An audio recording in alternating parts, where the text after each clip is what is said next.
데일 카네기 인생경영론. 조직과 관계를 중시한 덕장. 드와이트 아이젠하워. 20세기 초에 한 고등학생이 캔자스주의 주간지 에빌린 뉴스의 사무실에 들렀다. 그는 편집장이 소장하던 책 하나를 집었는데 역사상 뛰어난 군사 지휘관으로 평가되는 한니발을 다룬 책이었다. 그는 한니발 이야기에 완전히 빠져들었다. 코끼리를 이끌고 알프스 산맥을 넘어 로마인과 15년을 싸운 한니발 이야기는 아주 매력적이었다. 이 캔자스 소녀는 전사에 매료되었고 에드워드 기번의 로마 제국 쇠망사를 탐독했다. 이어 그는 몇 달에 걸쳐 미국사를 다룬 책들을 열심히 읽었고 거기에는 리 그랜트, 워싱턴, 스토널 잭슨 등 미국의 유명한 장군들의 전기도 포함되었다. 그는 역사, 특히 전사에 매료되었다. 그가 다닌 에빌린 고등학교의 연감에서는 언젠가 아이젠하워가 예일 대학교에서 역사를 가르칠 교수가 될 것이라고 예상했다. 하지만 그 예측은 조금 벗어났다. 예일 대학교에서 역사를 가르치는 대신 예일 대학교에서 다른 교수들이 가르칠 역사를 만들어낸 것이다. 그렇다. 그는 한니발과 코끼리 떼가 이룬 것보다 우리에게 훨씬 더 큰 영향을 미치는 위대한 역사를 만들었다. 그 소년의 이름은 드와이트 데이비드 아이젠하워였고 친구들은 아이크라고 불렀다. 아이크 아이젠하워는 캔자스주 에빌린의 밀밭에서 성장한 평화를 사랑하는 소년이자 서유럽에서 3억 명의 운명을 결정한 연합군을 지휘한 위대한 장군이다. 1944년 6월 5일 새벽 4시 아이젠하워 장군은 그 다음 날인 6월 6일에 유럽 전선에 참전하기로 결정했다. 육군, 해군, 공군의 책임자들 및 기상 전문가들과 30분 동안 대화를 나누고 내린 결정이었다. 영국의 어떤 매력적인 시골 저택 거실에서였다. 사실 이틀 전 아이젠하워 장군은 즉시 대륙 침공을 시작하라는 명령을 내렸다가 30분 뒤 취소했다. 날씨가 갑자기 변했던 것이다. 그런데 날씨가 이제 더욱 유리한 상황으로 변했다. 유럽 침공을 거기서 더 지연한다면 이미 전함에 올라 빨리 공격하길 바라는 군인들의 사기를 떨어뜨릴 수 있었다. 관련된 모든 찬반 양론을 세심하게 살핀 뒤 장군은 드디어 결정했다. 이러한 요소들을 종합적으로 고려해보니 지금 공격하는 게 더 좋겠다는 판단이 섰다. 어떠한 열이나 흥분도 없이 내놓은 이 한마디로 길고 피비린내 나는 전쟁사에서 가장 큰 규모의 수륙 양용 작전이 개시되었다. 캔자스에서 설거지하고 우유를 짜던 소년. 아이크 아이젠하워는 일찍이 한 사람의 손에 쥐어진 적이 없는 영향력을 행사했다. 그는 승진을 거듭해 마침내 연합군의 서부 전선에 배치된 병력을 지휘하는 총사령관이 되었다. 보병, 포병, 공병, 해군 그리고 머리 위에서 포효하는 폭격기 등을 전부 지휘하는 사령관이라는 뜻이다. 그렇다. 아이크 아이젠하워는 나폴레옹, 율리우스 카이사르, 한니발, 샤를마뉴의 군대를 모두 합친 것보다 더 규모가 큰 육군 부대를 지휘했다.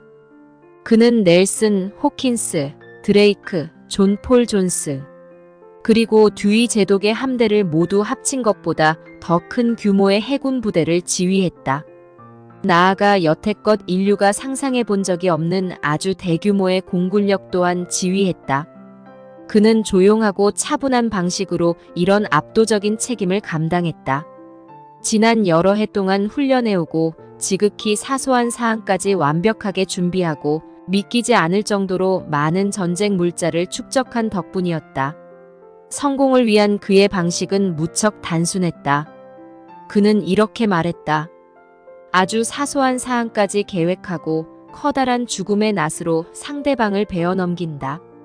아이크의 부하이자 전문가들은 그런 방침에 따라 지극히 세부적인 사항까지 철저히 계획했다. 이를테면 유럽 침공 시에 해군의 역할에 대한 세부 사항만 타자용지로 800쪽 분량이었다. 또한 그 종이와 참고해야 할 지도를 모아 무게를 달아보니 모두 140kg이었다. 27년 전 웨스트포인트 육군사관학교의 청동 명판에는 아이크 아이젠하워의 이름이 새겨져 있었다. 미식 축구 선수로서 뛰어난 성공을 거두었기 때문이었다. 그에게는 캔자스 사이클론이라는 별명이 있었다. 자신을 막아서는 모든 것을 쓸어버리는 회오리 바람처럼 필드에서 상대방을 쓰러뜨렸기 때문이다. 아이젠하워의 미식 축구 경력은 웨스트포인트에서 다리가 부러지면서 끝났다. 그리고 군인 경력은 유럽에서 히틀러 정권이 무너지고 독일이 재건되면서 끝났다.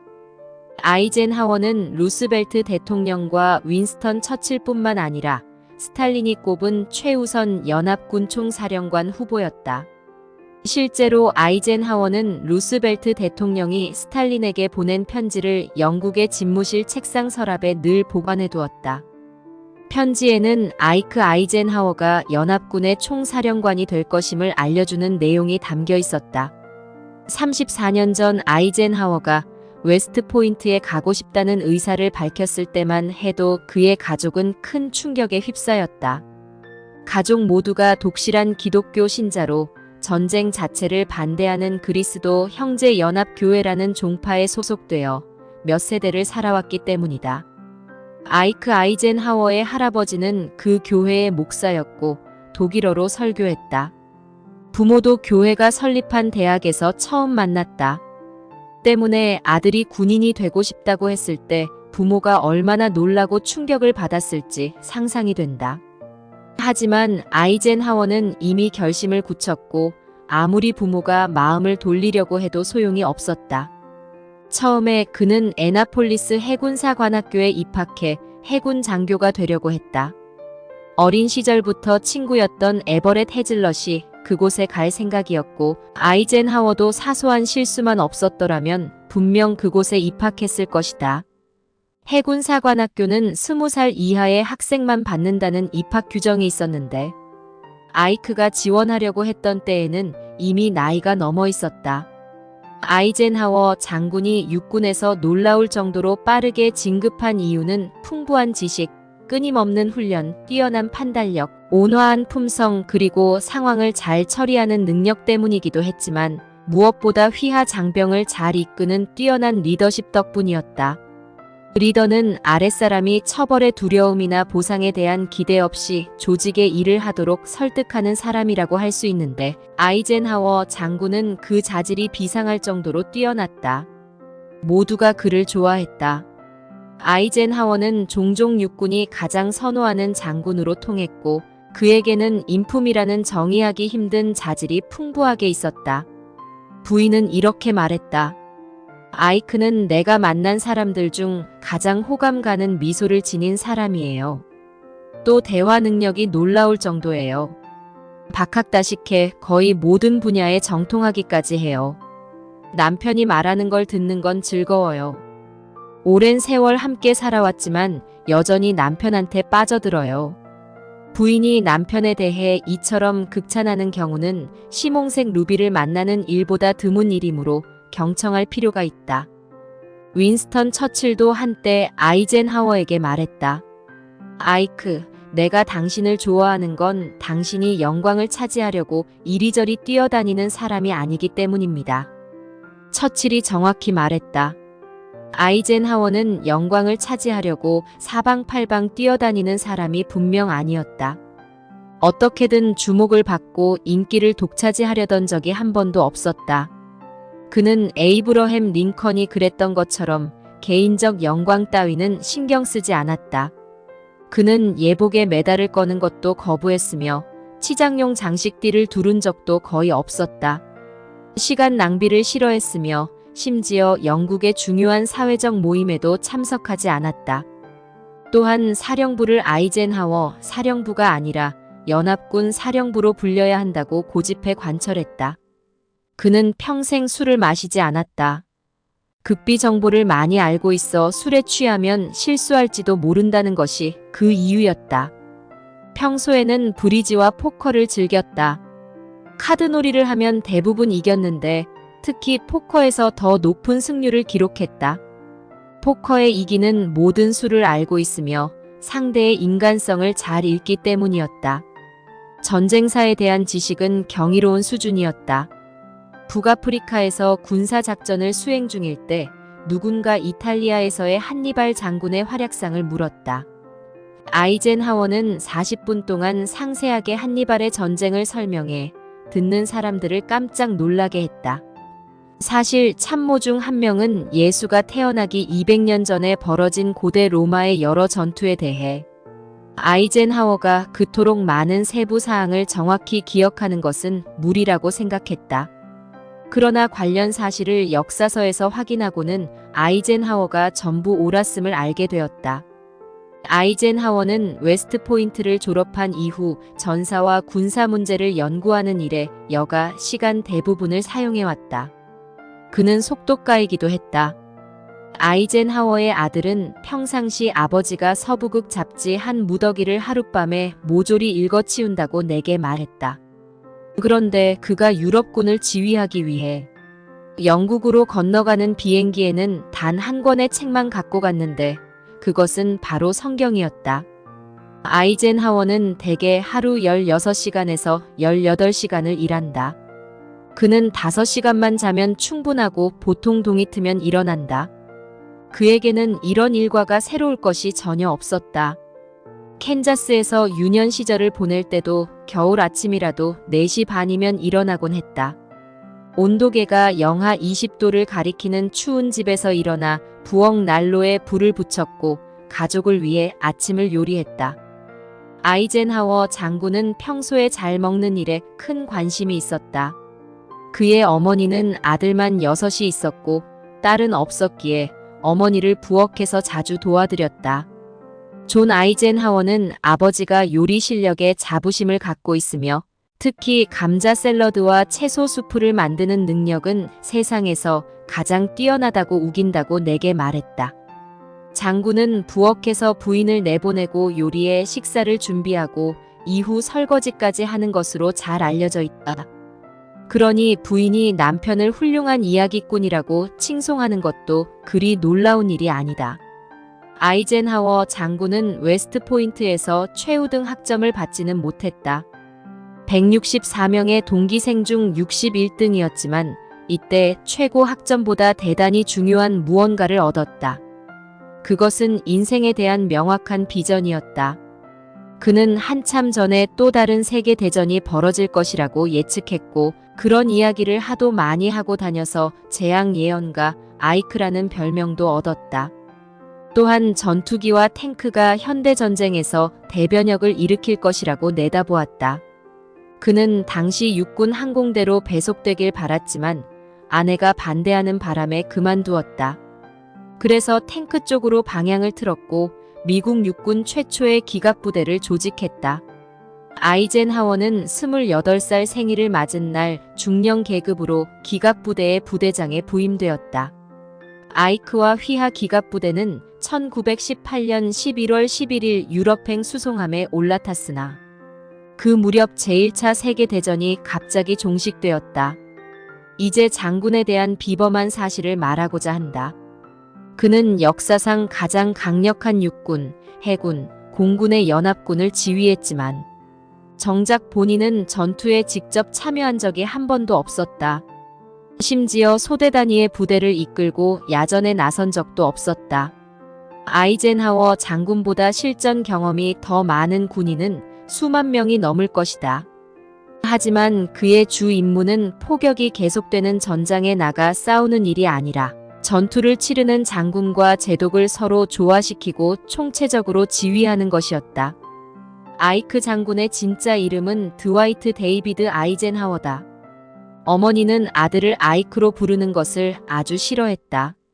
한 번은 아이젠하워의 부인이 시어머니에게 아이크와 여행 중이며 에빌린에 잠시 들를 예정이라고 편지를 보내자 시어머니는 자신도 아들 내외를 보고 싶지만 며느리와 여행하는 아이크가 누군지 알고 싶다고 답장을 보내기도 했다. 아이젠하워 장군의 어머니는 나이가 지긋한 노부인으로 여전히 에빌린에서 지낸다. 어느 날 집안의 창문가에 앉아있던 어머니는 창문 밖 정복을 입은 군인들이 거리를 행군하는 모습을 보고서 조용한 목소리로 옆자리의 친구에게 말했다. 내 아들도 군대에 가 있어요. 그렇죠, 어머니. 정말 군대에 아드님이 계시죠. 인생 경영 포인트. 미국의 제34대 대통령 아이젠하워는 1954년 한국 전쟁을 종식시킨 대통령으로 우리에게도 잘 알려져 있는 인물이다. 제2차 세계대전 당시 연합군 총사령관으로 전쟁을 승리로 끈 공로로 미국 대통령을 8년 지냈고 사령관 시절이나 대통령 시절이나 한결같이 리더십의 달인이라는 말을 들었다. 그는 리더란 다른 사람이 처벌의 두려움이나 보상의 기대 없이 조직의 일을 하도록 설득하는 사람이라고 정의하며 그 믿음을 철저히 실천했다. 가령 1930년대 필리핀에서 근무할 때 중령이었던 아이젠하워는 현지 사령관 메가더 장군 밑에 있었으나 뛰어난 대인관계로 계속 발탁되어 제2차 세계대전이 터지자 연합군 총사령관이라는 중책을 맡았다. 또한 평소의 리더십을 그대로 발휘해 드골과 몽고메리 등 여러 까다로운 연합군 인사들을 잘 조화시켜 전쟁을 승리로 이끌었다.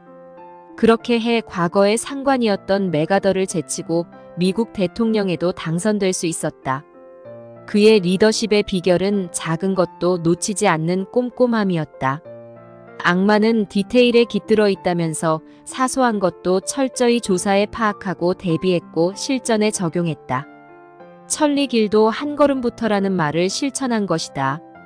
이를테면 영국군 사령관 몽고메리가 공명심이 많다는 사실을 파악하고서는 중요한 명예가 몽고메리에게 돌아갈 수 있도록 세심하게 배려했다.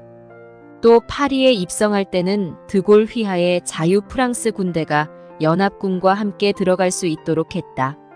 한마디로 말해서 그는 단 한 명의 적도 만들지 않고 누구나 다 자신을 좋아하게 만드는 원만한 성품의 소유자였다.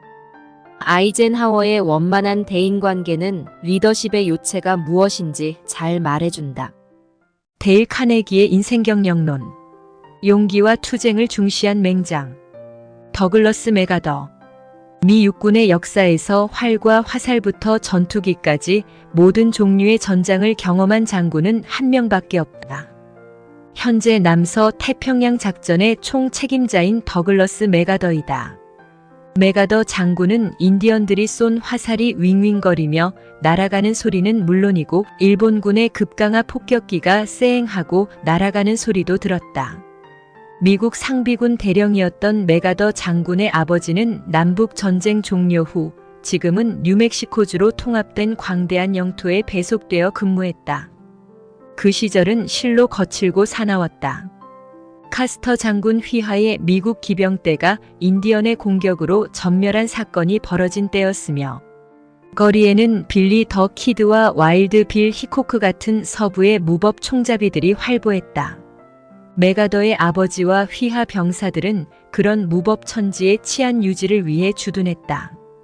카스터 장군은 몬테나 지방의 인디언 부족을 진압하는 작전에 나섰다가 지형 판단 착오와 작전 실패로 인디언 추장 크레이지 호스 휘하의 압도적인 전사들의 포위당해 부대원 전원과 함께 전사했다. 그리고 1884년 어느 날 인디언들이 벽돌로 구축한 미군 요새를 공격했다. 당시 더글러스 메가더는 고작 4살이었다. 어린 메가더는 자신을 돌보던 인디언 여자에게서 재빨리 도망쳐 방책으로 달려갔다. 그때 인디언이 쏜 화살이 간발의 차로 그의 머리 위를 지나갔다. 메가더 장군의 가장 이른 기억은 군대의 나팔 소리였다. 그는 동화 대신 총소리와 제대 병사들이 전하는 게티스버그 미셔너리 리지의 영웅적인 돌격 이야기를 들으며 자랐다. 어린 메가더는 아버지가 남북 전쟁 중에 수여받은 명예 훈장을 경이로움과 찬탄의 눈빛으로 바라보곤 했다. 이 메달은 미국에서 군인이 얻을 수 있는 최고의 영예였다. 그는 언젠가 자기도 아버지처럼 명예 훈장을 받겠다고 다짐했다. 그리고 실제로 그렇게 되었다. 50년 뒤 필리핀의 바탄 반도와 코레이도르 섬에서의 투지 넘치는 저항으로 명예 훈장을 받았다.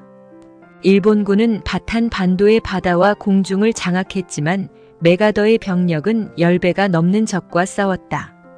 메가더는 바탄 반도에서 피와 불로 쓴 미국 역사의 아주 감동적인 한 페이지를 작성했다.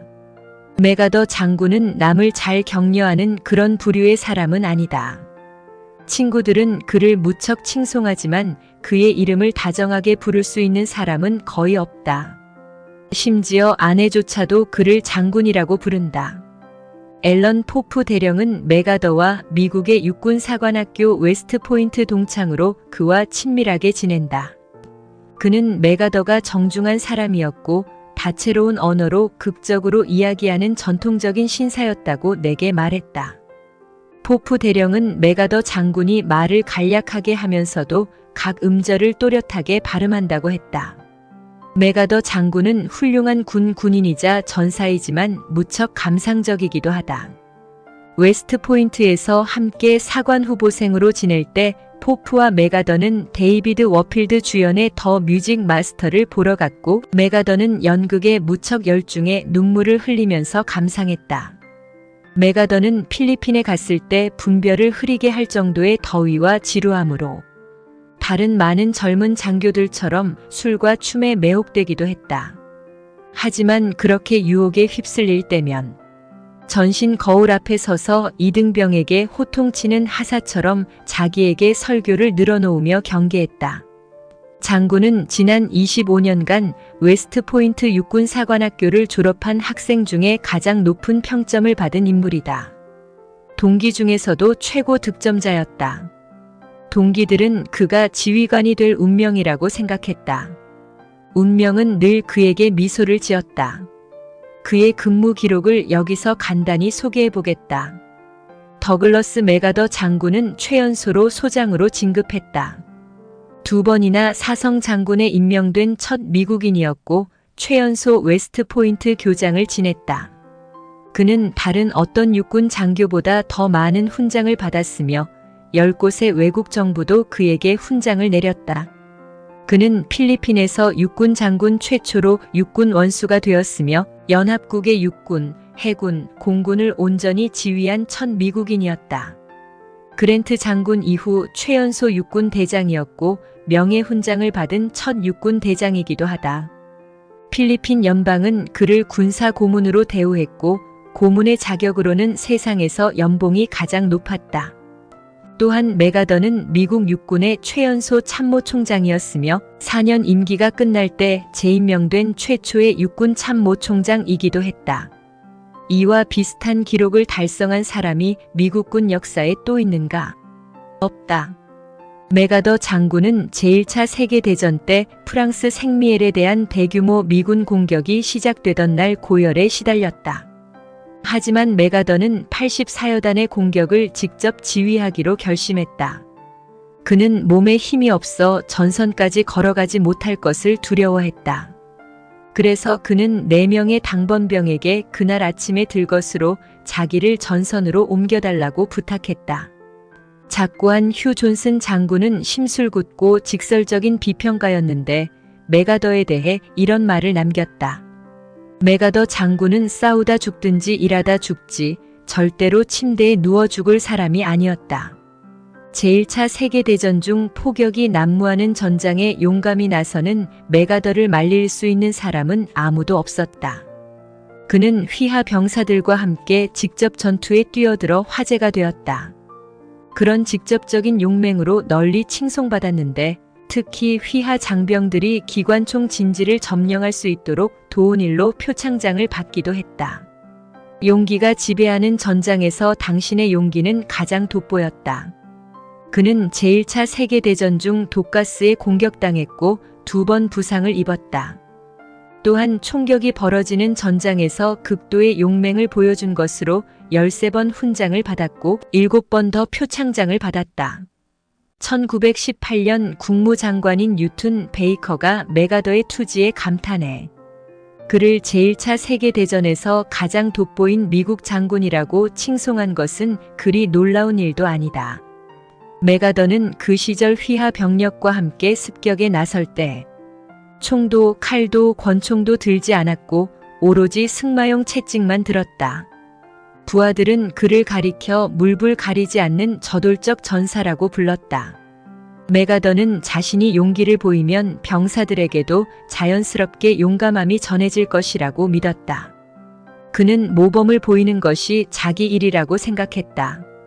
장병들이 용맹하길 바란다면 자신이 먼저 확신과 용기를 보여주어야 한다는 점을 잘 알았다.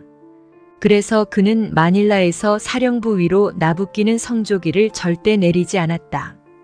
심지어 일본 공군이 그 도시에 폭격을 가할 때에도 깃발을 내리길 거부했다. 성조기는 일본 폭격기에게 훌륭하고 확실한 목표물이었지만 메가더는 개의치 않고 사령부 건물 안에서 계속 차분히 일했고 보고서 작성을 구술하고 전보를 보내고 전화로 명령을 내렸다. 성조기를 내리거나 더 안전한 곳으로 피신하면 장병들의 사기가 떨어질 것이라고 생각했다. 메가더 장군은 반복해서 이렇게 말했다. 죽는 걸 두려워하지 않는 자만이 살아남을 수 있다. 메가더는 이처럼 장병들을 고무하고 자신의 열의와 열정을 전염시켜 전투에 적극 뛰어들게 만드는 능력이 있었다. 메가더의 지휘를 받는 군인들은 조국, 가족 그리고 자유를 위해 싸우고 있다는 명확한 목표 의식이 있었다. 필리핀의 몰락을 보았다. 라는 제목의 책을 펴낸 카를로스 로물로 대령은 바탄 반도와 코레이도르 섬에서 메가더 장군의 개인 보좌관으로 일했었다. 최근에 나는 그를 인터뷰했는데 메가더가 바탄 전투 중에 양철 헬멧을 착용하길 거부했다고 했다. 헬멧은 장병들이 써야 하며 자기는 그들에게 최선을 다해 용기를 불어넣는 사람이라고 고집했다는 것이다. 어느 날 포탄 파편이 여기저기 떨어질 때 메가더의 당번병은 자기 헬멧을 벗어 메가더의 머리에 씌우려고 했다. 메가더는 헬멧을 밀쳐냈고 그러던 중에 약간의 파편으로 당번병은 손에 부상을 입기도 했다. 또한 로물로 대령은 바탄 반도에서 일본의 급강하 폭격기가 나타났을 때 메가더 장군이 정원에 앉아 있었다고 말했다. 그때에도 장군은 당황하지 않고 차분하게 방공호로 걸어갔고 한 병사가 서두를 것을 촉구하자 침착하게 담배에 불을 붙이며 말했다. 날 서두르게 만들 수 있는 일본 놈은 없어. 카를로스 로물로 대령이 바탄 반도의 필리핀 병사들에게 무엇을 위해 싸우는지 물었을 때 그들은 미국을 위해 싸운다는 소리는 단 한마디도 하지 않았다. 그들은 메가더와 필리핀 대통령 캐손을 위해 싸운다고 대답했다. 필리핀인에게는 메가더가 곧 미국이었던 것이다. 그도 그럴 것이 평시에는 하류충 시민도 메가더를 만날 수 있었다. 육군에 입대한 아들이 걱정된 맨발의 일꾼도 그와 면담할 수 있었다. 메가더는 일꾼이 자신을 만나러 왔을 때 벌떡 일어나 맞이했으며 떠날 때는 문까지 함께 걸어 나와 배웅했다. 필리핀 사람들은 신발도 없이 논에서 일하는 일꾼들과 직접 이야기를 나누는 장군에게 탄복했다. 로물로 대령은 메가더가 바탄 반도에서 이등병들의 경례에 답하며 그들의 이름을 부르고 미소 짓는 것을 자주 보았다고 말하기도 했다. 육군 참모총장 시절 메가더는 자신이 뛰어난 행정 능력을 지니고 있음을 입증했다. 또한 앞날을 내다보는 비전과 선견지명도 갖고 있음을 증명했다. 그는 실제로 제2차 세계대전이 발발하기 몇 년 전에 두 번째 세계대전이 일어날 것이며 제1차 세계대전과는 무척 다른 전쟁이 될 것이라고 예측했다. 1시간에 100km의 속도로 질주하는 탱크와 시간당 640km의 속도로 날아가는 전투기가 총동원되어 싸우는 전쟁이 될 것이라고 말했다. 그는 일본과 독일이 세계를 정복할 준비를 하고 있다고 여러 번 목소리를 높여 경고했다. 미국이 메가더의 말을 듣고 그가 요청한 기계화 부대 예산을 확보했다면 일본은 절대 진주만을 공격할 수 없었을 것이다. 메가더 장군은 이런 엄중한 경고를 미리 해준 공로에 대해 감사의 말을 들었을까? 그렇지 않다. 오히려 민심을 소란스럽게 하는 전쟁광이라는 맹렬한 비난을 받았다. 메가더 장군은 호주에 있는 자신의 사령부 벽에 단 하나의 좌우명을 액자에 끼워 걸어두었다. 에이브러햄 링컨이 남북 전쟁 당시 자신을 비판하는 사람들에게 무슨 말이라도 한마디 하라는 친구들에게 해주었던 말이었다. 나는 내가 아는 방식으로 최선을 다하고 있어. 그리고 이 일의 끝장을 볼 때까지 계속 그렇게 최선을 다할 생각이야. 결말이 좋게 나면 나를 향한 반대 발언들은 아무런 문제가 되지 않을 테지. 하지만 결말이 잘못되면 내가 옳았다고 10명의 천사가 사람들 앞에 나타나 증언하더라도 아무 효력이 없을 테지. 인생경영 포인트. 메가더는 한국전쟁 때 인천 상륙 작전을 감행해 전쟁의 흐름을 바꾸어 놓은 미국의 위대한 장군이다. 제2차 세계대전 종전 후에 일본 점령군 최고 사령관을 지내면서 일본의 민주국가의 틀을 잡아주기도 했다. 1950년 6월 한국전쟁이 발발하자 그해 9월 인천 상륙 작전으로 전쟁의 흐름을 바꾸어 놓았다. 그 후 전쟁의 수행 방식을 두고 당시 트루먼 대통령과 이견을 빚어 최고 사령관직에서 해임되었고 미국으로 돌아가 대통령 자리에 도전하려 했으나 실패했다. 메가더는 우수한 장군이었으나 필리핀 근무 시절 자신의 부하였던 아이젠하워 장군과는 여러모로 비교가 된다. 아이젠하워가 인간관계를 강조하는 덕장이라면 메가더는 용기와 투쟁을 중시하는 맹장이었다. 전쟁 중에는 용장이 더 쓸모가 있을지 모르나 평화로울 때는 덕장이 더 쓸모가 많다. 마상에서 천하를 정복할 수는 있으나 통치할 수는 없다라는 말은 이런 사정을 잘 요약한 것이다. 메가더는 한마디로 재불승덕한 장군이었다. 재주는 뛰어나나 덕성이 부족하다는 뜻이다. 덕성이란 처벌의 공포나 보상의 기대 없이 아랫사람들을 자기 편으로 끌어들이는 설득의 능력을 말한다. 상대보다 재주가 뛰어난 사람이라는 교만한 인상을 주어서는 그를 자기 편으로 만들기가 어렵다. 특히 자신의 상급자를 대할 때에는 더욱 조심해야 할 태도다. 메가더는 상급자인 루스벨트 대통령과 트루먼 대통령을 상대로 그런 오만한 인상을 주었기에 실패했다. 자기 재주만 믿고 사회생활을 하려는 사람은 물건 판매에만 힘쓰고 애프터 서비스는 게을리하는 상인과 비슷하다. 요즘은 판매보다 애프터 서비스가 더 중시되는 시대가 아닌가. 이것은 영업의 요령이면서 인간관계의 핵심이기도 하다. 데일 카네기의 인생경영론. 난초 한 송이가 산 전체를 향기롭게 한다. 메이오 형제. 의학의 역사에서 가장 놀라운 발견 중 하나는 정신병 치료에 도움이 되는 의약품을 발견한 것이다. 50년 전 강력한 토네이도가 미네소타주의 한 마을을 휩쓸지 않았더라면 발생하지 않았을 일이기도 하다. 토네이도가 닥친 그 마을은 로체스터로 지금은 현존하는 가장 위대한 외과 의사인 메이오 형제의 고향으로 유명세를 떨치고 있다. 메이오 선생은 아직도 공을 들여 정신 이상을 치료하는 약물을 개발 중이다. 정신방약이나 정신 이상 상태인 사람에게 주입되면 빠르게 증세를 치료하는 약물이다. 혈액순환의 흐름을 바꾸어 온전한 정신을 되찾게 한다. 미국 병원에는 다른 모든 질병을 합친 것보다 정신병으로 고생하는 환자가 많다. 오늘날 학교에 다니는 학생 16명 중 하나는 생애 어느 순간에는 정신병원에서 시간을 보내게 될 것이다. 지금 15세라면 20분의 1의 확률로 인생의 7년을 정신병 환자를 위한 기관에 감금될 것이다. 지난 10년 동안 정신병 환자의 규모는 거의 2배로 늘어났다. 이 소름 끼치는 증가율이 한 세기 동안 계속된다면 인구의 절반이 정신병원에 갇히게 될 것이고 다른 절반의 세금으로 그들을 먹여 살려야 한다. 이 놀라운 치료제 개발에 공을 들이는 메이오 형제는 세상에서 가장 유명한 외과 의사의 반열에 올랐다. 런던, 파리, 베를린, 로마, 레닌그라드 그리고 도쿄에서 의사들이 로체스터로 와서 그들의 발밑에 꿇어앉아 정신병과 치료법에 대해 배운다.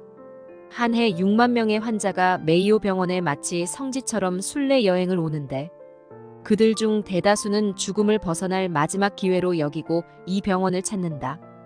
다시 말하지만 토네이도가 52년 전 중서부를 뚫고 지나가며 맹위를 떨치지 않았더라면 세상은 메이오 형제나 로체스터 혹은 정신이상 치료제에 관해 절대 들어보지 못했을 것이다. 형제의 아버지인 메이오 선생이 70년 전 그곳에 정착했을 때 로체스터에는 고작 2,000명이 살았다. 선생이 처음으로 마주한 진료 대상은 병든 소와 말이었다. 인디언 전쟁이 발발했을 때 메이오 선생은 머스킷 소총을 들고 나가서 토인들과 전투를 벌였다. 전장의 먼지와 연기가 가라앉자 그는 전장을 누비면서 전사자를 매장할 준비를 하고 다친 사람은 치료했다. 그에게 정기적으로 진찰을 받으러 오는 환자들은 80km 거리의 대초원에서 살고 있었다. 그들 중 다수는 잔디 뿌리와 흙이 붙어 있는 떼장으로 지은 집에 살았다. 그들은 의사에게 진료비를 내놓을 형편이 못 되었지만 관대하고 선량한 메이오 선생은 밤새 돌아다니며 그들을 왕진하고 고통을 완화시켜 주었다. 때로는 눈보라와 싸우며 왕진을 가기도 했는데 대낮인데도 바로 앞에 있는 사람의 손도 보이지 않을 정도로 거셌다. 그에겐 윌리엄과 찰스라는 두 아들이 있었고 바로 이들이 현재 온 세상의 명성을 떨치는 메이오 형제다. 두 아들은 지역 약국에서 일하며 처방을 쓰는 법과 알약을 가루내 캡슐에 담는 법을 배웠고 마침내 의대에 진학했다. 뒤이어 대참사가 발생했는데 그것이 의학의 역사에 커다란 영향을 미쳤다. 분노한 신처럼 대초원을 휩쓸고 지나간 토네이도는 지나는 길에 있는 모든 것을 망가뜨리고 무너뜨리고 산산조각냈다. 로체스터도 공격을 받아 완전히 망가졌다. 수백 명이 다치고 23명이 사망했다. 메이오 형제와 그들의 아버지는 여러 날 동안 폐허 사이를 오가며 일했다. 환자들의 상처에 붕대를 감고 부러진 사지를 맞추고 수술을 했다. 성 프란체스코 수녀회의 수녀원장인 엘프리드 수녀는 그들의 선행에 무척 깊은 인상을 받아 메이오 부자가 책임자가 된다면 병원을 세워주겠다고 제안했으며 그들은 이에 동의했다. 1889년에 메이오 병원이 문을 열었을 때 선생은 70세였고 두 아들은 병원에서 인턴으로 일한 적도 없는 상태였다. 새싹 중에서도 새싹이었죠. 두 형제가 당시의 처지를 그렇게 묘사했다. 오늘날 형 윌리엄 메이오는 암에 관한 한 최고의 권위자로 널리 존경받고 있지만 당시에는 그랬다. 형제는 서로를 높인다. 형은 동생이, 동생은 형이 자기보다 더 낫다고 생각한다. 두 사람은 모두 깔끔하게 수술을 해내는 외과 의사로 명성을 떨쳤다. 그들은 정확하게 수술을 집도했으며 대다수 외과의가 깜짝 놀랄 정도로 빠르게 손을 놀려 수술을 끝냈다. 그들은 아침 7시면 병원에 도착해 매일 4시간을 연속으로 수술했다. 몇 년 동안 하루에 15번에서 30번이나 수술을 집도했다. 그럼에도 불구하고 형제는 연구를 게을리하지 않았고 의료기술을 발전시키려고 애쓴다. 그들은 아직도 배울 것이 한참 남아있다고 말한다. 로체스터 도시 전체가 이제 메이오 병원 덕분에 메이오 병원을 위해 존재한다. 이 도시에서 전차는 운행이 허용되지 않는다. 버스는 조용히 운행하고 심지어 거리에서도 사람들은 조용히 대화를 나눈다.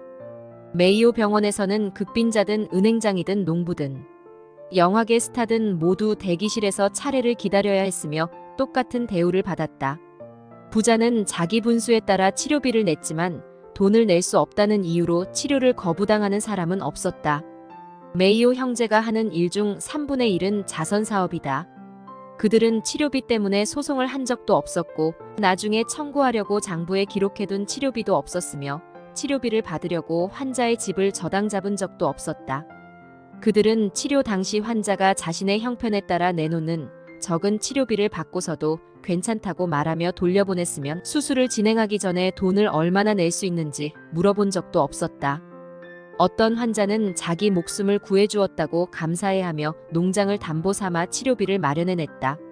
그 일을 알게 되자 메이오 형제는 수표를 돌려주었고 환자가 와병 중에 본 손해를 보상해주고자 오히려 자기들이 수표를 써서 보내주었다. 돈을 버는 일에 전혀 흥미를 느끼지 못했던 작은 마을의 두 소녀는 이처럼 히포크라테스의 영광스러운 모범 사례가 되었다. 그럼에도 돈은 그들에게 홍수가 밀어닥치듯 쏟아졌다. 그들은 유명세를 신경 쓰지 않았으나 오늘날 미국에서 가장 유명한 외과 의사로 알려져 있다. 그들의 유일한 소망은 고통받는 인류를 돕는 것이다. 병원 대기실 책상 위에는 액자에 끼워둔 글이 있는데 그들이 성공에 대해 믿고 있는 진실을 잘 설명한다. 세상이 필요로 하는 것을 갖추도록 하라. 그러면 비록 숲 한가운데에 살더라도 당신을 찾아오는 수많은 발길이 그 숲 속에 오솔길을 내리라. 인생경영 포인트. 미국 미네소타주 로체스터의 메이오 병원은 1960년 가을과 1961년 초 세계적 명성의 소설가 해밍웨이가 두 번에 걸쳐 입원해 10여 차례 이상 전기 충격요법을 받았던 정신병원이다.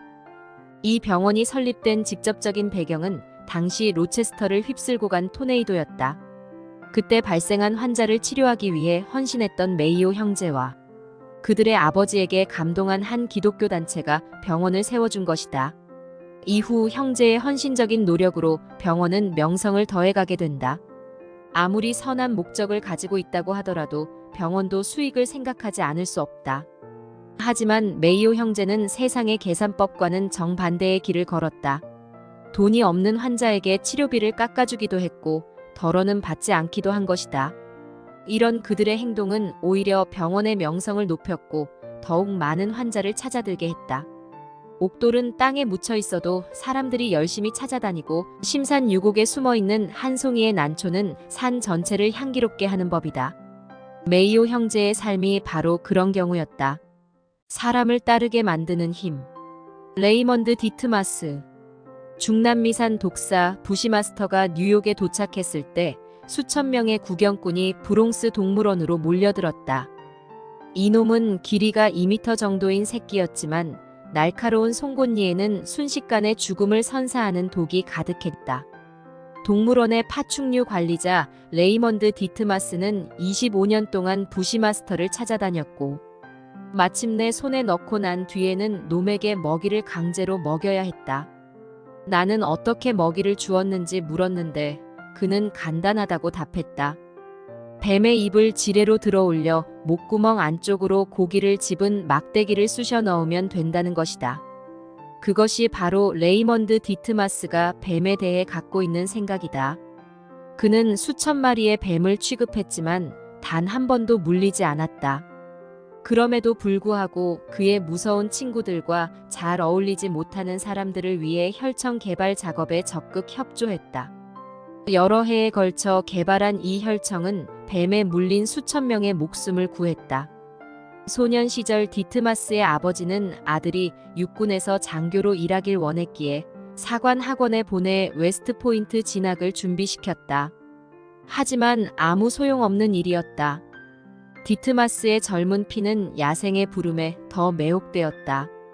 그는 소년다운 열정에 불타 뉴욕에서 가장 큰 뱀 컬렉션을 만들기 시작해 결국 성공했다. 그는 주말이면 허드슨강을 따라 방울뱀과 미국 살모사를 사냥하며 시간을 보냈고 뱀을 구입하고 교환하고 보내달라고 간청했다. 과일 수송선 선장은 그에게 보아뱀을 보내주었다.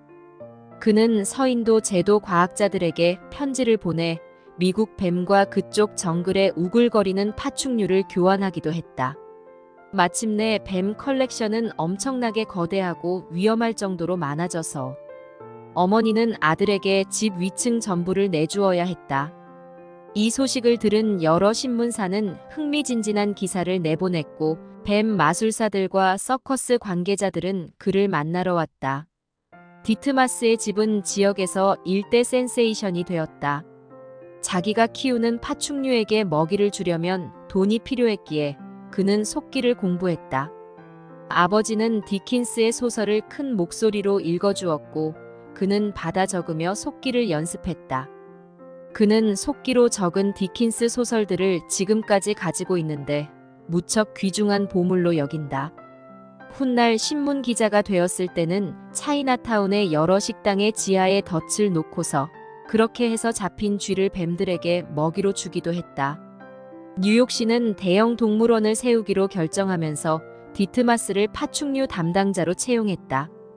아들이 방울뱀과 살모사를 집에서 모조리 빼내 뉴욕 동물원으로 옮기자 어머니는 하느님에게 열렬한 감사 기도를 올렸다.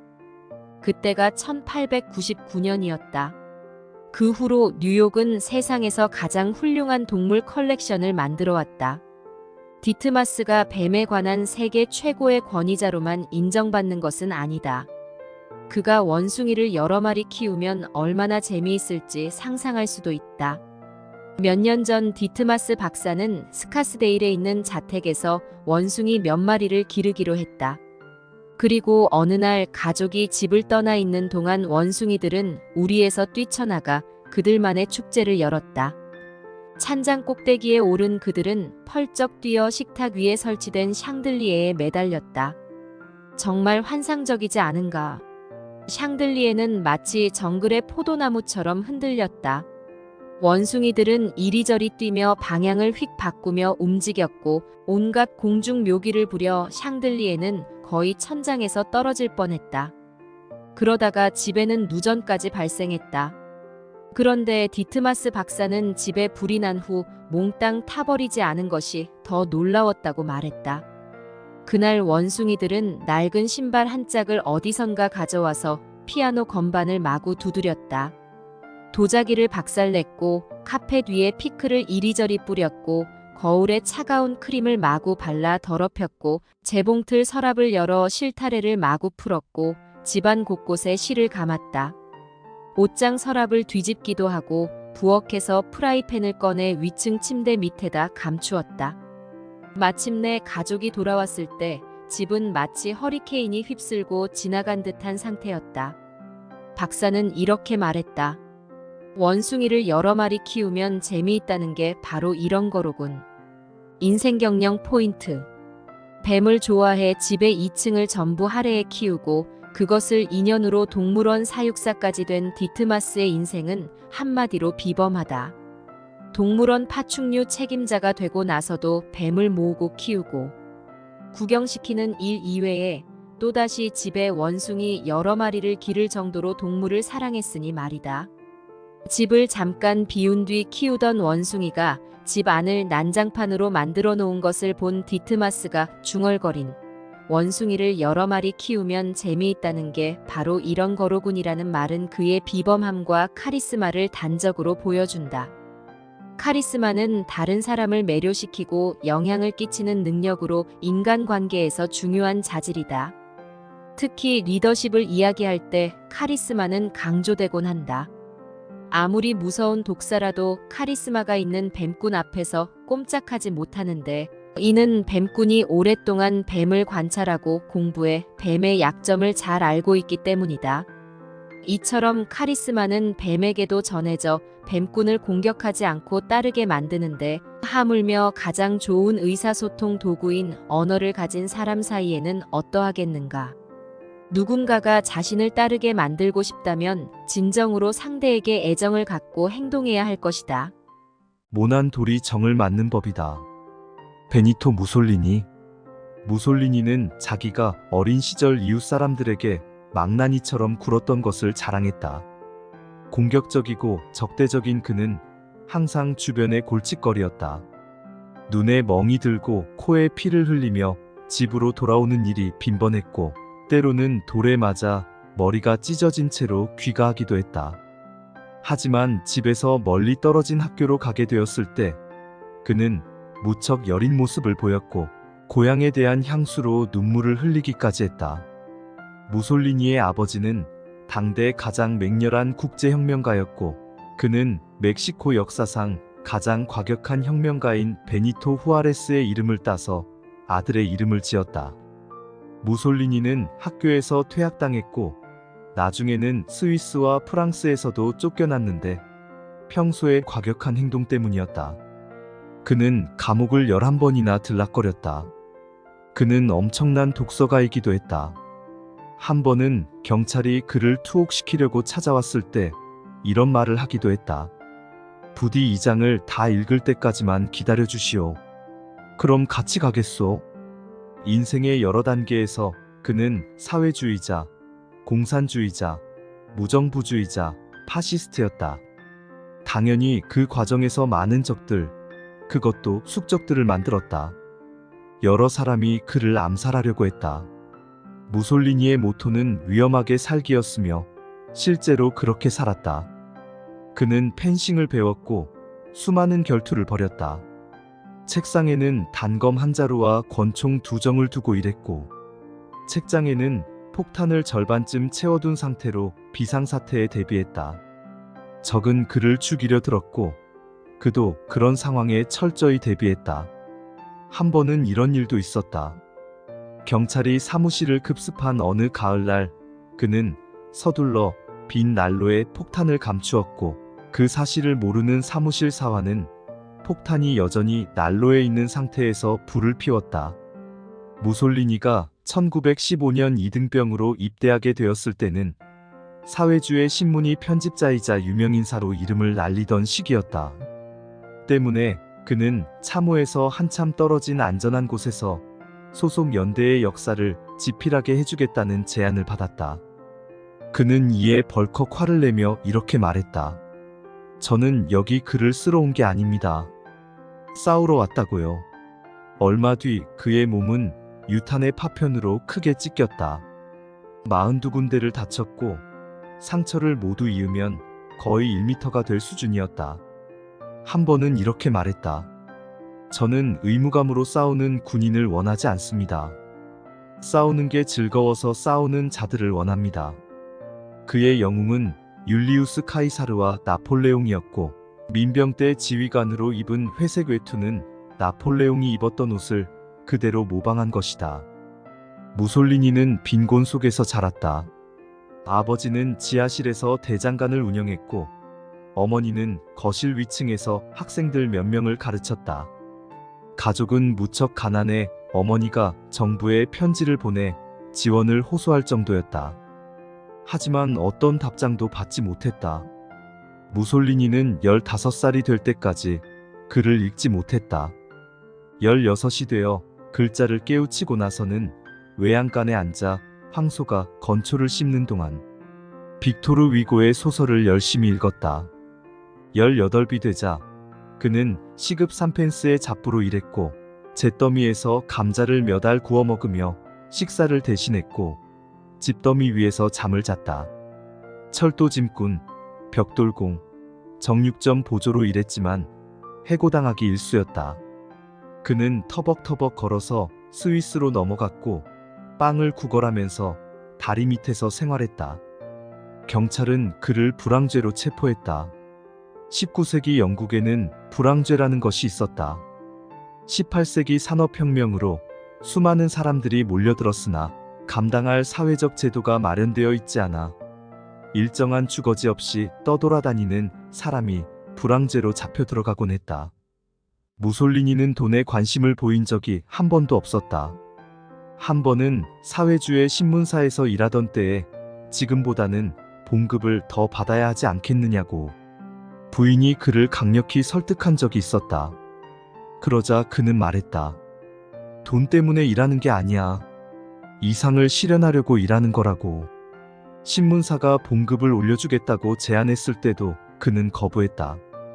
굶주리고 몹시 가난할 때도 그는 우유 한 잔을 사서 가구도 없는 방으로 들어가 바이올린을 꺼내 베토벤의 제9번 교향곡을 연주하면서 굶주림에 대한 생각을 떨쳐내곤 했다. 그는 신문 편집을 하면서 종일 글을 썼고 밤이 깊어질 때까지 열렬히 그렇게 하다가 사무실 책상에서 그대로 잠들기도 했다. 친구들이 가져다 준 빵과 소시지를 먹으면서 며칠 동안 사무실에 머무르며 일하기 일쑤였다. 소년 시절의 무솔리니는 행운의 부적과 사랑의 묘약 그리고 엉터리 약을 팔던 노파에게 엄청난 영향을 받았다. 노파는 꿈과 카드 한 벌을 해석해 미래를 예견하는 법을 그에게 가르쳤다. 역사적인 로마 진군을 하기 전에도 그는 탁자에 카드를 펼치고 한 번도 아니고 여러 번 조심스럽게 운세를 살폈다. 무솔리니의 애첩 마그리트 사르파티가 쓴 무솔리니의 평전에는 이런 내용이 있다. 심지어 오늘날에도 무솔리니는 밤하늘의 달에 관해 기이한 말을 한다. 달의 차가운 빛이 인간과 상황에 미치는 영향력, 잠들 때 얼굴에 달빛을 맞는 일의 위험성 따위의 말이다. 또한 그는 꿈의 징조를 해석하고 카드로 점을 치는데 능숙하다. 그는 왜 황소가 여자의 이끌림에 순순하게 따르는지, 왜 토끼의 앞발이 그렇게 짧은지도 설명할 수 있으며 그 외에 유사한 부류의 많은 수수께끼에 대해서도 답을 제시할 수 있다. 무솔리니의 머리는 이제 반백이 되었지만 이탈리아 신문들이 자기 나이를 언급하거나 늙었다는 사실을 강조하는 것을 싫어한다. 그는 운명론자였다. 때가 되지 않으면 죽을 일이 없다고 믿었다.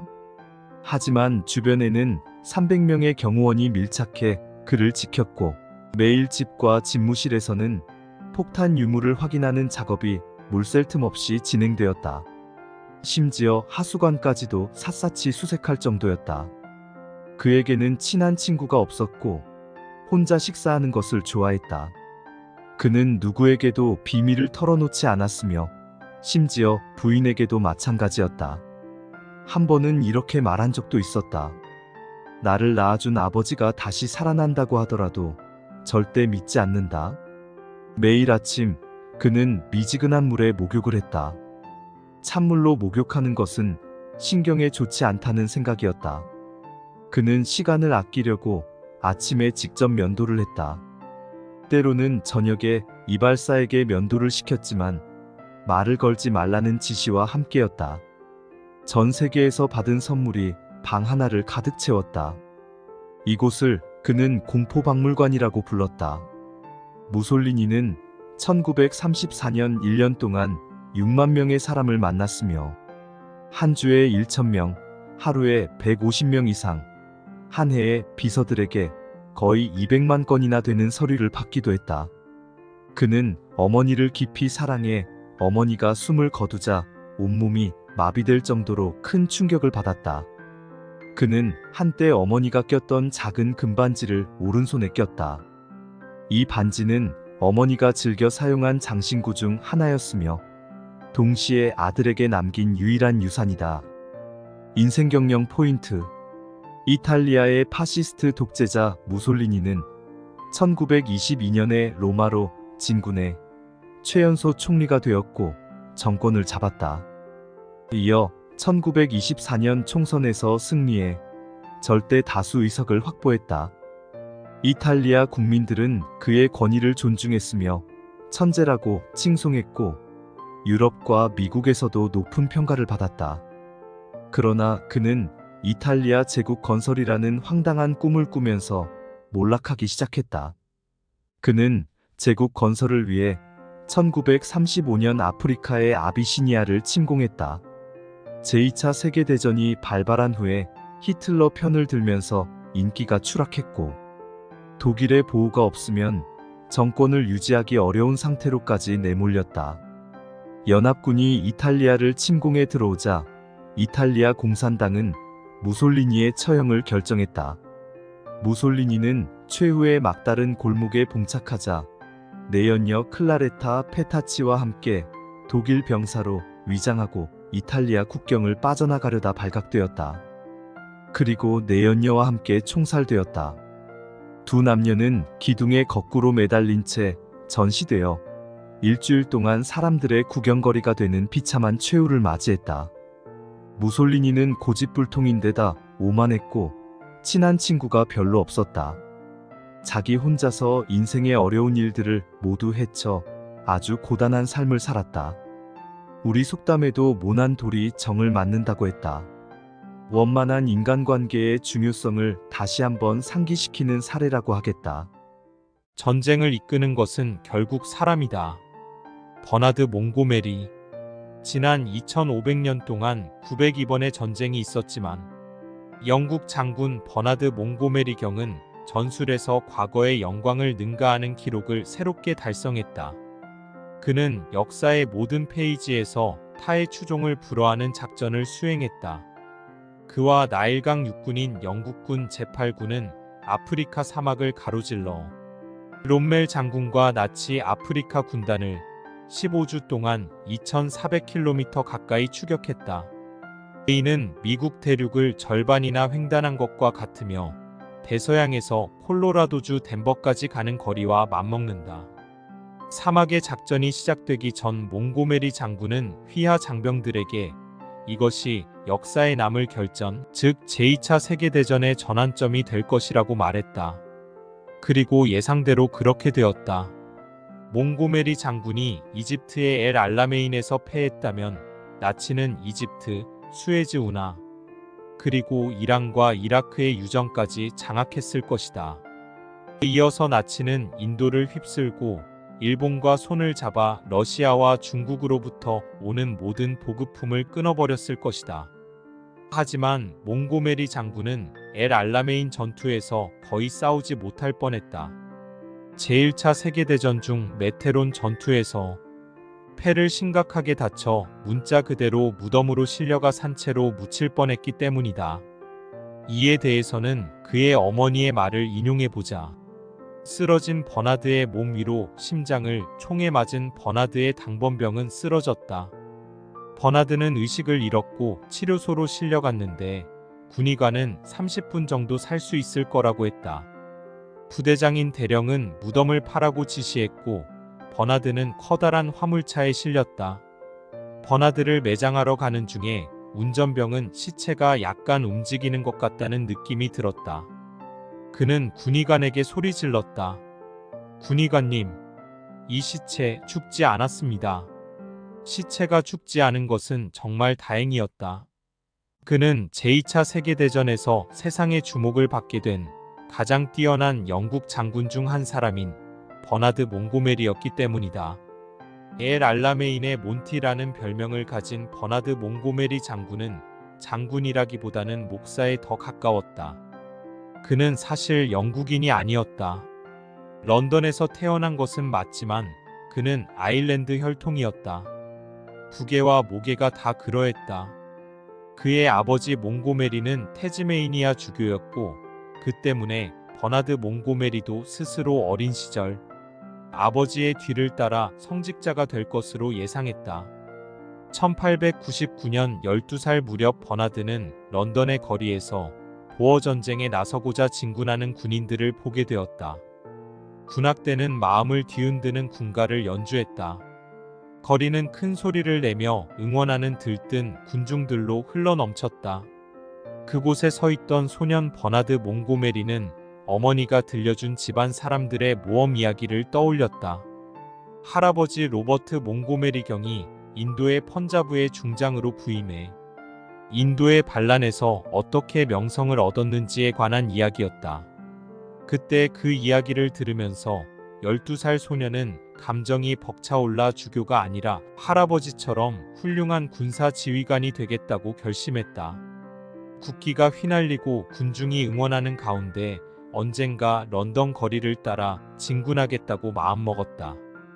몽고메리 장군의 어머니는 영국 역사에서 유명한 위인들인 크로멜, 클라이브, 드레이크, 넬슨 등의 전기를 그에게 읽어주면서 모험심을 길러주었다. 그는 이처럼 불멸의 고전들과 영감을 주는 사상이 가득한 집에서 자랐다. 어느 날 그의 아버지는 4명의 아들을 서재로 불러서 그들이 삶의 방향을 직접 결정할 나이가 되었다고 말했다. 아버지는 무슨 일을 하라고 아들들에게 직접 말하지 않았지만 선택 방향과 관계없이 모두가 대영 제국을 위해 살길 바란다고 말했다. 몽고메리는 샌드허스트에 있는 왕립 육군사관학교로 진학했고 그 후 영국군의 육군 장교로서 40년을 보냈다. 그가 달성한 뛰어난 군사적 성공은 대부분 휘하 장병을 잘 이끌고 고무하는 능력에서 온 것이었다. 그는 전쟁 승리의 최우선 조건은 인적 요인이라고 분명히 말했다. 전쟁을 승리로 이끄는 건 탱크도 장갑차도 전함도 아니다. 그 안에 탄 사람이다.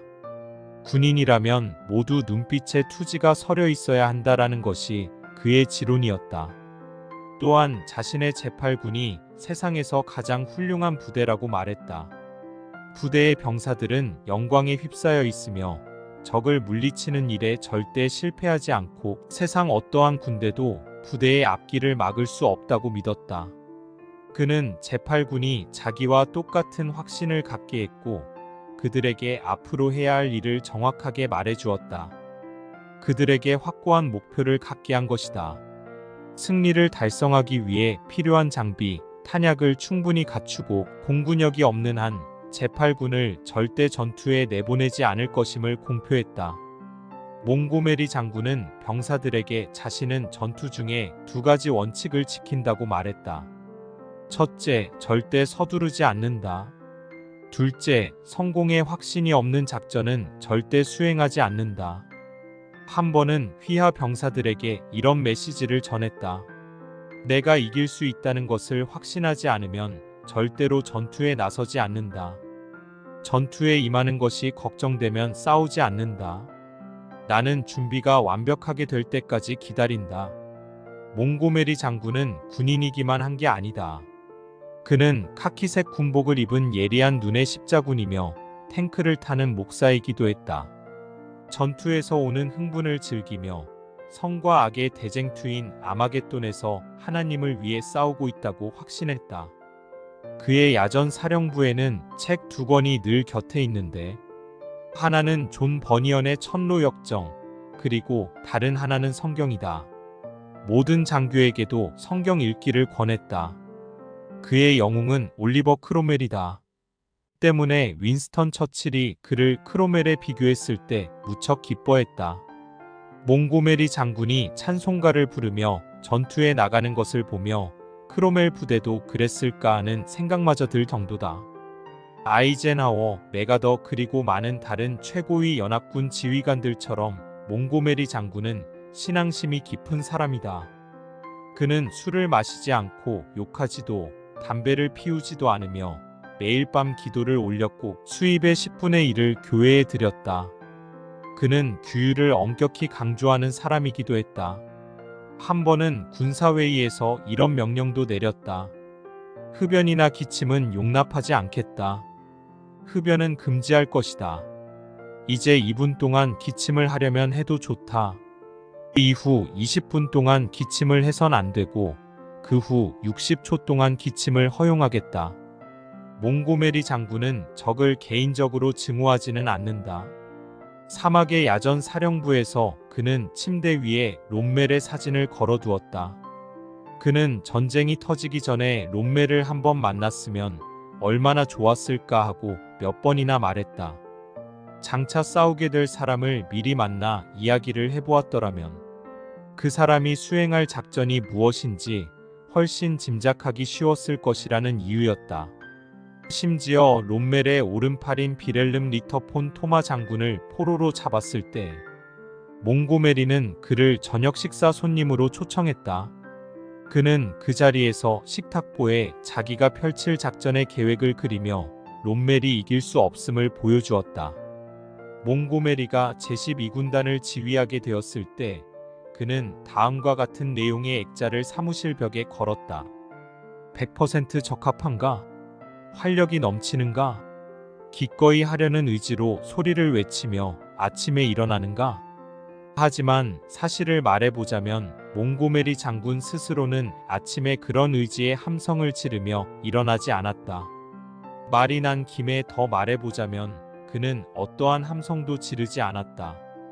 그는 심지어 호출을 받고 1시간 뒤에도 침대에서 나오지 않았다. 아침 6시에 호출을 받으면 침대에서 차 한 잔을 마시면서 1시간 동안 누워서 무언가를 생각하고 계획했다. 그는 부하들에게 세부 사항을 맡기고 하루를 준비했기에 절대 서두르지 않았다. 심지어 전투에 나서는 날에도 마음 편하게 생각했다. 전투 계획은 이미 완성되어 있었다. 실제 총격이 벌어지기 전에 이미 승리를 확보해 놓고 전투를 벌여야 한다고 그는 말했다.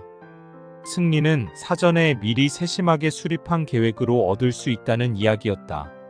실제로 전투가 시작된 이후에도 몽고메리 장군은 느긋한 모습을 보였다. 엘 알라메인에서 빗발치는 포격으로 롬멜에 대한 공격을 시작했는데 그러기 1시간 전에 취침하러 가기도 했던 것이다. 그리고 4시간 반 뒤인 새벽 1시 반에 부관은 보고를 하기 위해 장군을 깨워야 했다. 몽고메리는 내용을 듣고 명령을 내린 뒤 등을 끄고 다시 잠들었다. 그가 보인 극도의 자신감은 세심한 계획, 공중 장악, 탁월한 휘하 장병 그리고 훌륭한 장비에서 나오는 것이었다. 몽고메리 장군은 40이 될 때까지 결혼하지 않다가 앤더스 베티 카버라는 여성을 만나 결혼했다. 그에게는 데이비드라는 아들이 하나 있는데 이제 17살이다. 그의 부인은 1937년 사망했다. 아내의 죽음에 무척 상심해 그는 1년 동안 몇 명의 오랜 친구들만 보고 지냈다. 그는 아들을 가장 소중하게 여기고 그 외에는 군인 생활과 카나리아 키우기 등에 관심을 두고 살아간다. 이탈리아 작전 내내 그는 카나리아와 모란 앵무가 든 새 장을 사령관 사무실에 갖다 놓았다. 그 새 장은 이동할 때마다 거대한 트럭에 실려 운반되었다. 그는 심지어 전투가 진행되던 때에도 짬을 내서 79세인 어머니에게 편지를 썼다. 어머니는 그가 독일을 침공하려고 영국 해협을 건널 때 손을 따뜻하게 하라고 장갑 한 쌍을 짜서 전하기도 했다. 어머니는 한 신문 기자에게 이렇게 말했다. 버나드가 이 장갑을 끼고 전장에서 잃어버리지 않길 바랍니다. 몽고메리 장군은 아버지가 내 형제에게 말해준 조언 중 몇 마디를 자신의 모토로 삼았다. 가문의 훌륭한 전통을 이으라는 것이었다. 너희들은 신사 가문에서 태어났다. 신사는 단순히 외형의 품위만 갖추지 않는다. 고결하고 고상한 마음이 더 중요하다. 신사란 수치스럽고 비열하고 부도덕한 건 무엇이든 멀리하면서 그런 것을 쓸데없고 혐오스럽게 여기는 사람이다. 인생 경영 포인트. 버나드 몽고메리는 북아프리카 전투에서 사막의 여우라고 불리는 독일 롬멜 장군에게 승리하면서 일약 유명해졌다. 그 후 연합국의 휘하 8군을 거느리고 시칠리아 전투에 뛰어들었다가 본국으로 소환되어 노르망디 상륙 작전에 참여했다. 상륙 작전의 윤곽을 논의하면서 평소 철저한 준비를 강조하는 몽고메리와 과감한 실행을 주장한 아이젠하워 사이에 여러 번 갈등이 발생했으나 승리라는 목표 아래 갈등은 곧 봉합되었다. 1944년 6월 연합국의 프랑스 침공 당시 몽고메리는 영국군과 캐나다 연합군인 제21군의 지휘를 맡아 프랑스 남부 일대에서 혁혁한 전공을 세웠고 1945년 5월 리네부르크에서 독일군의 항복을 받아냈다. 몽고메리의 전략은 손자병법을 연상시킨다. 적을 알고 나를 알면 전쟁에서 이길 수 있다는 것은 오래전 손자가 말한 병법의 제일과 제일조였다. 그가 병사들의 감투 정신을 높이 평가한 것이나 싸우지 않고 이기는 것이 최고의 승리라고 갈파한 것도 모두 손자병법에 등장한다. 중요한 것은 그러한 원칙을 실천하는 것일 텐데 몽고메리는 알고 있는 것을 실천하는 삶을 살았다. 성공하는 사람과 그렇지 못한 사람의 차이는 결국 행동 여부다. 많은 사람들이 성공 비결을 알고 있고 많은 말을 주고받지만 실제로는 행동에 나서지 않는 경우가 대다수다. 때문에 평범한 사람들에게 성공은 자기계발서에서나 확인하는 단어가 되었다. 인간관계는 주고받기가 기본이다. 로엘 토머스. 1916년 어느 봄날 내 방 전화기가 울렸고 프린스턴 대학에서 법을 공부하고 학생들을 가르치던 한 남자가 만나자고 요청해 왔다. 그는 사진을 곁들인 알래스카에 대한 강연을 함께 준비할 사람을 찾고 있었다. 다음 날 그를 만났을 때 나는 깊은 인상을 받았는데 성공에 필요한 모든 것을 그 젊은 친구가 갖추었기 때문이었다. 매력적인 인품, 쉽게 전염되는 열정, 놀라운 활력, 끝없는 포부 같은 것들이었다. 나는 언젠가 이 친구가 큰 부자가 되는 것은 물론이고 아주 유명해질 것이라고 장담했다. 내 예언은 틀릴 때도 많았지만 이 건은 그대로 적중했다. 내가 만난 청년이 훗날 유명 인사가 된 것이다. 그가 올리는 수입을 정확히 알기는 어렵지만 타임지는 한때 그의 수입을 한 해 약 4만 파운드로 추산했다. 그의 이름은 로엘 잭슨 토머스로 부인과 친한 친구들은 그냥 톰이라고 부른다. 토미는 1930년부터 단 한 번도 쉬지 않고 미국 동부 지역에서 주 5일 동안 뉴스를 진행해왔다. 외부 후원을 받아 운영되는 일일 방송 프로그램으로는 역대 최고 기록이다. 또한 1934년부터는 영화사 폭스의 무비톤 뉴스릴에서 매주 뉴스를 전해왔다. 방송인으로 활동하던 시절에 로엘 토머스는 그럼 내일까지 안녕입니다 라는 말을 수천 번도 넘게 말했고 이것을 단어수로 환산하면 수백만 자에 달한다. 100권의 책을 채우기에도 충분한 분량이다. 내가 처음 로엘 토머스를 만났을 때 그는 프린스턴 대학교에서 일하는 것 외에 저녁마다 몇 실링을 받고 알래스카 여행기를 강연하고 있었다. 그가 무명 시절부터 정상에 오를 때까지 쭉 그를 지켜보았다. 지금도 처음 만났을 때와 전혀 다를 바 없이 겸손하고 진실하고 자연스러우며 사려 깊은 사람이다. 지금까지 그 누구도 어떤 이유로든 로엘 토머스를 비판하는 것을 들은 적이 없다.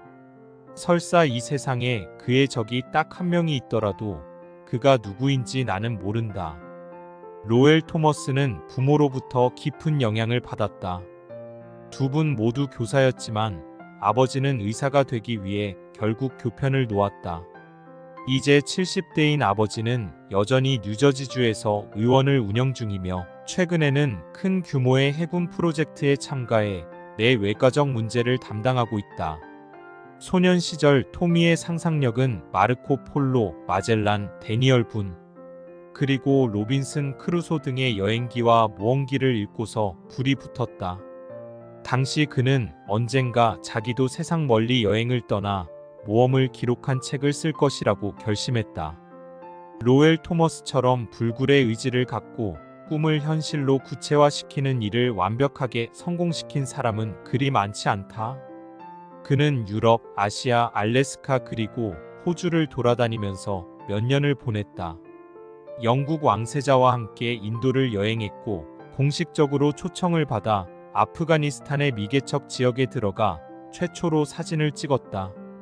인도와 미얀마 정부 그리고 말레이 연합주는 특별 기차와 하천용배를 제공했고 그의 지시를 따라 움직이는 코끼리 여러 마리를 준비해 자국의 낯선 광경과 관습을 탐구하고 사진으로 남길 수 있도록 배려했다. 그는 모험담과 도전 정신이 가득한 책을 40권 넘게 집필했다. 제목을 몇 개만 들어보면 아라비아에서 로런스와 함께 카이버 고개 넘어 모험의 장관, 이들은 결코 죽지 않으리라 등이다. 이미 소년 시절부터 로엘 토머스는 여행을 직접 하고 그 여행에 대해 강연하는 것을 꿈꾸었다. 포부를 달성하기 위해서는 공부를 해야 한다는 것을 알았다. 그는 큰 학교에 입학했고 4개의 교육기관인 발파라이소 대학, 덴버 대학, 시카고, 켄트 법학대학, 프린스턴 대학에서 4개의 학위를 받았다. 사실 그에게는 4개의 대학은커녕 한 군데를 다닐 학비도 없었다. 그래서 여름방학이면 유트 인디언 보호구역에서 소를 몰고 알팔파를 채취해 진마차에 던져 넣는 일을 했다. 콜로라도주에서는 황금 광산 광부로도 일했다. 나중에는 덴버와 시카고 신문사에서 신참 기자로 일하기도 했다. 겨울에는 용광로를 관리하고 식당에서 웨이터와 즉석 요리 담당자로 일하면서 하숙비를 벌었다. 어떤 교수 소유의 농장에 가서 소에게 먹이를 주고 젖을 짜기도 했다. 그는 부동산 중개업에 종사했고 부업으로 아이들 가르치는 일과 강연을 하기도 했다. 1915년 제1차 세계대전으로 유럽으로 가는 여행길이 막혔을 때 로엘 토머스는 좋은 아이디어를 하나 떠올렸다. 미국의 아름다운 경치를 사진으로 찍어서 강연해보면 어떨까? 훌륭한 생각이었지만 철도 승차비, 호텔 숙박비, 사진기 구입 자금이 필요했다. 로엘 토머스는 수중에 돈이 한 푼도 없었다. 하지만 스스로를 미국 최고의 세일즈맨으로 만드는 열정이 있었다. 그는 철도 회사와 증기선 회사를 설득해 서부를 통과해 알래스카로 가는 고급 여행을 무료로 갈 수 있었다. 나는 알래스카에 대한 토미의 강연을 들은 적이 있는데 광범위한 정보를 다룬 훌륭한 강연이었고 그가 강연에서 보여준 사진도 대단히 멋졌다. 윌슨 대통령 정부의 내무장관인 프랭클린 레인도 그 강연을 듣고 곧바로 매료되었다. 그리고 1917년 미국이 독일의 전쟁을 선포할 때 레인 장관은 로엘 토머스를 해외로 보내 전쟁 사진을 찍어서 그 사진들로 전투 정신을 고취시키자고 윌슨 대통령에게 제안했다. 하지만 그 임명에는 한 가지 심각한 문제가 있었다. 바로 토미에게 봉급도 경비도 주지 않는 조건이었다는 것이다. 그러자 로엘 토머스는 시카고의 백만장자 18명을 설득해 2만 파운드를 빌렸다. 그렇게 여행을 떠나 제1차 세계대전 시절의 사진을 찍은 그는 1년 반 뒤 미국으로 돌아왔고 전투에 관한 천연색 영화를 선보였다. 그 영화는 프랑스, 벨기에, 이탈리아, 발칸 지역뿐만 아니라 앨런비 장군이 팔레스타인에서 펼친 생생한 군사작전도 담고 있었다. 앨런비 장군은 예루살렘, 예리코, 베들레헴, 나사렛에서 튀르키예인을 쫓아내고 튀르키예의 대패를 안긴 승장이다. 더욱 놀라운 사실은 토미가 제1차 세계대전에서 가장 생생하고 낭만적인 인물인 아라비아의 로런스에 관한 이야기를 전한 것이다. 수줍음 많고 조용한 젊은 고고학자 아라비아의 로런스는 아라비아 사막의 여러 족장을 규합해 게릴라 병력을 조직했고 튀르키예 철도와 연락선을 다이너마이트로 파괴하면서 아랍족들이 오스만 제국에 저항하도록 유도했다. 로엘 토머스의 다채로운 사진을 곁들인 강연은 몇 달 동안 뉴욕의 가장 큰 극장에서 열렸다. 나중에 그는 런던을 방문해 근동에서 벌어진 영국의 놀라운 군사작전에 대한 이야기도 들려주었다. 나는 당시 운 좋게도 로엘 토머스와 사업관계를 맺을 수 있었다. 런던 군중은 그의 강연을 들으려고 몇 시간 동안 줄을 서서 티켓을 샀고 나는 그 광경을 직접 보았다. 그런 대성황이 밤마다 그리고 여러 달이 지나가도록 계속되었다. 그의 강연은 코번트 가든 오페라 극장에서 열렸고 가히 폭발적인 반응을 불러일으켰다. 티켓을 사려는 사람이 워낙 많아서 그때가 런던의 그랜드 오페라 시즌임에도 불구하고 토미가 강연을 계속할 수 있도록 오페라 시즌을 한 달 연기하기도 했다. 그 이후 그는 엘버트 홀로 자리를 옮겨 매일 1만 5천 명에서 2만 5천 명을 대상으로 강연했다. 로엘 토머스가 아라비아 사막에서 벌어진 짜릿한 모험에 대한 이야기를 전해줄 때까지 영국인들은 아라비아의 로런스에 대해 한마디도 듣지 못한 상태였다. 10년 동안 토미는 전 세계를 돌며 이런 풍성한 사진을 곁들인 강연을 계속했다. 그는 400만 명을 직접 마주하며 강연했고 전 세계에서 영어를 사용하는 모든 나라에서 4천만 명 이상의 청중을 만났다. 토머스는 1930년 가장 큰 행운을 잡게 되었다. 주간지 리터러리 다이제스트에서 매일 뉴스를 방송하는 일이었다. 이를 시작으로 그는 세상사를 두루 전하는 방송인으로서 널리 명성을 떨치게 되었다. 토미는 매주 10개의 방송을 했고 매주 이틀은 밤을 새워가며 폭스 무비톤 뉴스를 녹화했다. 그는 또한 막대한 양의 편지에도 답했고 계절마다 한두 권의 책을 펴냈다. 이 모든 일을 어떻게 해낼 수 있었을까? 주변에 유능한 조직을 구축했기에 가능했다. 여기에 더해 토미는 모든 순간을 활용할 줄 알았다. 한 번은 런던에서 그와 함께 있었는데 당시 그는 호주로 떠날 예정이었다. 우리가 선착장까지 차를 타고 이동하는 중에 그는 택시에 함께 탄 비서에게 편지를 받아 쓰게 했을 뿐만 아니라 부두가에 도착했을 때에는 울타리 너머로 편지를 구술하기도 했다. 그는 배에 탑승하기 위한 임시 사다리가 들어 올려지기 2분 전까지도 계속 구술을 했다. 로엘 토머스는 나이트클럽, 파티, 사교 모임 따위는 거들떠보지도 않았다. 취미는 승마, 소프트볼, 스키였다. 특히 스키는 단순한 취미 수준을 넘어 거의 강박증에 가깝게 집착할 정도였다.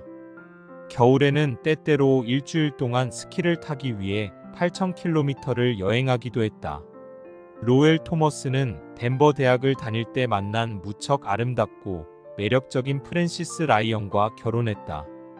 부부는 로엘 토머스 주니어라는 아들을 하나 두었는데 아들 역시 세계를 여행하고 탐험하면서 경력을 쌓고 있으며 스키가 취미로 그 실력은 아버지를 능가할 정도다. 로엘 토머스는 어느 날 저녁 뉴스 대본 5페이지가 없어진 것을 마이크 앞에 앉는 순간에 알게 되었다. 방송 5분 분량의 원고를 잃어버린 것이었고 그 빈 시간만큼 스튜디오에 음악가가 채워주어야 한다는 사실을 의미했다. 이런 대참사는 비서의 실수 때문에 벌어진 것이었다. 하지만 로엘 토머스는 그녀를 야단치지 않았다. 그녀가 사과하려 하자 그는 잊어버리라고 말했다. 그녀가 여태껏 훌륭하게 일을 해왔으니 그걸 봐서라도 이번 건은 문제 삼지 않겠다며 안심시켰다. 토미는 절대 목소리를 높이거나 화를 내며 이성을 잃어버리는 일이 없었다. 그는 인간관계의 멋진 요령을 제대로 습득한 전문가다. 오래전 어느 날 그는 보스턴에서 다양한 사진을 곁들인 강연을 하고 있었는데 화가 난 채권자 무리가 강연 마지막 무렵에 그를 덮쳤다. 그 시기에 그는 무일푼이었고 당장 지불 이행이 불가능한 여러 긴급한 채무를 떠안고 있었다. 그때까지 큰돈도 벌어보았고 20대 시절에는 한 해 동안 20만 파운드를 벌어들이기도 했다. 하지만 1년의 불운을 겪으며 그는 큰돈을 잃었다. 채권자들과 그들의 변호사들은 카메라, 영화 그리고 영사 장비를 몰수하겠다고 단단히 벼르고 있었다. 그런데 토머스는 그들을 귀빈이냥 맞이하고 대기실에서 그들에게 차를 내왔으며 입장을 이해한다고 말했다. 이어 아주 진지하고 품위 있는 태도로 그들에게 채무를 곧 상환할 수 있는 유일한 방법은 지금 자신이 하는 일을 계속할 수 있게 해주는 것뿐이라고 알려주었다. 채권자들은 강연장에 올 때 채무 불이행에 짜증이 나서 화가 머리끝까지 치밀어 있었지만 떠날 때는 로엘 토머스를 자기들의 친한 친구라고 생각할 정도가 되었다. 그리고 요점은 그가 나중에 채무를 단 한 푼도 빠뜨리지 않고 다 상환했다는 사실이다. 그것이 바로 토미의 본 모습이다. 인생 경영 포인트. 자기가 하려고 하는 일을 정말로 좋아한다면 어떻게든 수단과 방법이 마련되는 법이다. 가령 런던에서 로엘 토머스가 강연을 할 때 섭외 가능한 대규모 강연장이 오페라 시즌을 맞은 로열 오페라 극장뿐이었지만 시즌을 한 달 연기해주면서까지 그의 강연을 밀어주었던 것처럼 말이다. 토미의 생애에서 우리에게 특히 감명을 주는 부분은 처변불경의 인생 자세다. 이것은 예상치 못한 변화를 당해도 놀라지 말라는 뜻으로 성경에도 논어에도 등장한다. 뒤집어서 말하면 인생에는 그처럼 예상치 못한 변화가 많다는 뜻이기도 하다. 토미는 방송사고나 채무자의 직장 급습 같은 커다란 사건에도 놀라거나 겁먹지 않고 침착하게 응대의 위기를 넘겼다. 특히 여비서의 실수를 용서해 준 것은 관끈을 끊는다는 뜻의 절영이라는 중국 고사를 연상시킨다. 초나라의 장왕이 밤에 신하들과 잔치를 벌였는데 촛불이 꺼졌을 때 어떤 신하가 왕의 아내인 총이의 옷소매를 당기며 희롱했다. 총이는 어둠 속에서 그 신하의 관끈을 끊고서 왕에게 그자를 찾아내 엄벌하자고 했으나 왕은 도리어 모든 신하에게 관끈을 끊게 해 그 사람의 잘못을 불문에 붙였다. 그리고 훗날 초나라가 진나라와 싸울 때 늘 왕의 앞에 나서서 적을 물리치는 용사가 있어서 왕이 알아보았더니 예전에 밤중에 왕의 총이에게 관끈을 끊긴 사람이었다. 인간관계는 언제나 주고받기다. 또한 인생의 8알은 남 앞에 나타나 안면을 트는 것이라는 말도 있다. 토미가 인간관계의 전문가가 된 것은 이런 주고받기와 안면트기를 잘했기 때문일 것이다.